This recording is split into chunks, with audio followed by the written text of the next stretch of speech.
My name is Karen Bradford. I am a 40-year resident of Jurupa Valley, specifically Moro Loma, and today I am going to read to you an original short story that is included in the Inlandia publication Orangelandia, the literature of inland citrus. My story called How the Moro Blood Orange Came to Be, or What Happened When Harvey Finally Had Enough, as later told by his neighbor, Widow Elliott, who saw nearly everything with her own eyes. Back in the old days, Box Springs Road wasn't much more than a dusty path that was hardly wide enough for 2 Model T cars at a time. Folks was nicer to each other then.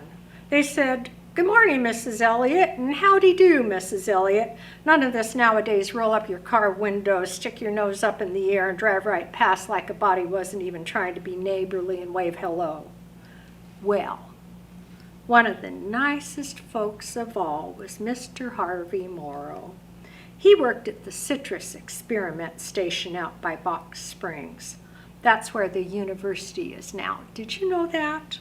It wasn't fancy folk with their la-di-da degrees. It was just hard-working men who got hot and dirty and sunburned, creating new varieties of oranges to make those downtown 7th Street folks even richer. Riverside was very well off then, I tell you, with all that nice citrus industry money. Oh my, yes, my Arthur. He worked down at the packing shed, and he said he shipped plenty of California oranges in those days. But Mr. Moro, now there was a gentleman. Such pity he never had any of his own children. Mrs. Moro was so prissy, and said, well, God never blessed them with little ones, but frankly, I think she just didn't like, well, anyways. But Mr. Moro, he was missing something in his life. He was missing love. I was their next door neighbor, and I could tell.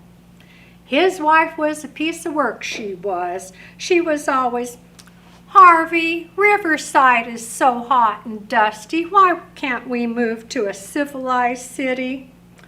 Harvey, my mother says you could work in an office instead of a dusty old orchard. Harvey, why can't you make any money off your research?" And sometimes it was even, "Harvey, you like those old trees better than you like me." Well, who wouldn't like trees instead of that nasty little shrew of a wife? Mr. Moro said that a tree gave him welcoming shade in the summer, sweet juicy oranges in the winter, and its whitewashed trunk was the nicest backrest when he wanted to set a spell and listen to the quiet. But that woman, one summer evening, the last time, she was so mad at him. She was getting ready to go to her mother's on the train the next day, and she was all cranked up about something. She must have followed him around the house, yapping at him the whole time with rat, rat, rat this and rat, rat, rat that. She hardly stopped for breath. I think he was just trying to escape that woman's temper, but no, she followed him out to his tool shed. I finally heard him say, "I forgot about the irrigation out at the orchard. I better go check." Well, she followed him out there too, rat, rat, rat the whole way. It was getting on towards dark, so I just kind of followed along in the shadows. Well, I think he just must have snapped. She said something especially nasty, and I can't say it here with women and children present. And he turned on her. And in his hand was the grafting knife he had from the tool shed. And just like she was an annoying little water sprout on one of his citrus trees, he slashed at her. And he slashed again and again. And he kept on slashing until she was in tiny little pieces all around the tree. And when he finally realized what he had done,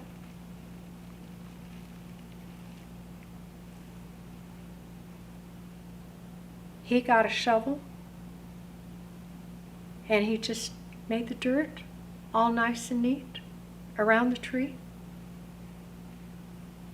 And then he let open the irrigation gate and he gave that part of the orchard a nice long drink.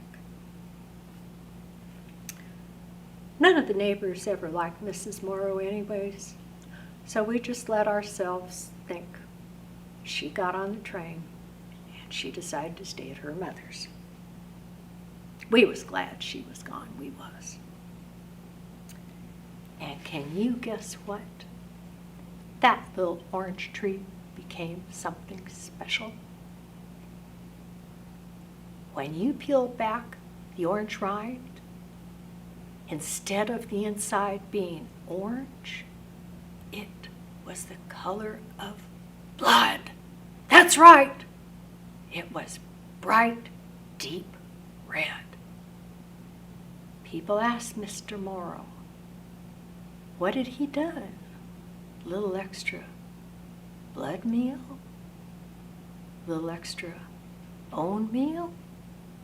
He said, no, I just grafted something different and it took. My word, it took.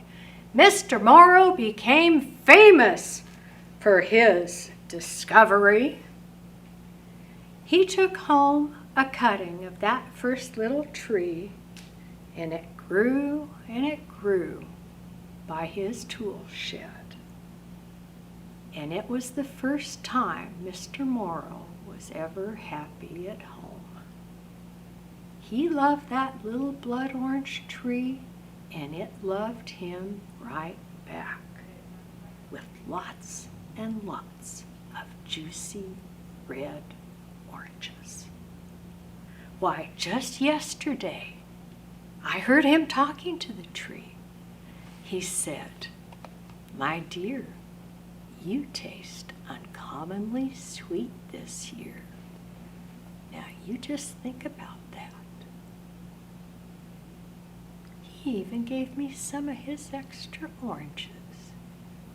Here, honey, would you like a little taste? The end. This has been another episode of Jurupa Valley Reads. Thank you for stopping by. Please be sure to like and share, and do stop by our Little Freed libraries to share and pick up some books. Thank you again.